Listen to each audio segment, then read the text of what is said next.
السلام علیکم فرینڈز، امید ہے کہ آپ سب خیریت سے ہوں گے۔ تو فرینڈز، آج میں آپ لوگوں کو بتانے والی ہوں دوپہر کو روٹی سالن کے ساتھ باریک کٹا ہوا پیاز کھانے کے فائدے۔ تو اس سے آپ لوگوں کو بہت زیادہ فائدے ہوں گے، تو آپ لوگ لازمی دوپہر کے ٹائم پیاز کا استعمال کیا کریں۔ تو اس سے پہلے آپ لوگ ہمارے چینل کو سبسکرائب کر لیجئے تاکہ آپ لوگوں کو دیسی ٹوٹکے اور حکیمی نسخے ملتے رہیں۔ تو فرینڈز، آپ لوگوں کو اس سے کیا فائدے ہوں گے؟ 4-5 دن کچا پیاز کھانے سے پیٹ کے کیڑے مر جاتے ہیں۔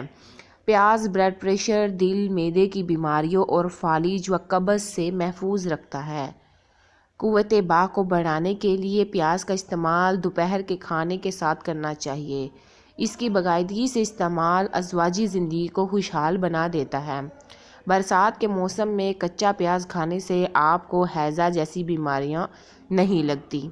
خون میں شوگر کی سطح کو کنٹرول اور کولیسٹرول لیول کو نارمل رکھنے میں پیاز بہت زیادہ مدد دیتا ہے۔ تو آپ لوگوں کو اس سے اتنے زیادہ فائدے ہونے والے ہیں، تو ضرور لازمی اس کو استعمال کیجئے کریں اور دوسروں کے ساتھ لازمی شیئر کریں تاکہ کسی کا آپ کی وجہ سے فائدہ ہو سکے۔ Thank you for watching my video.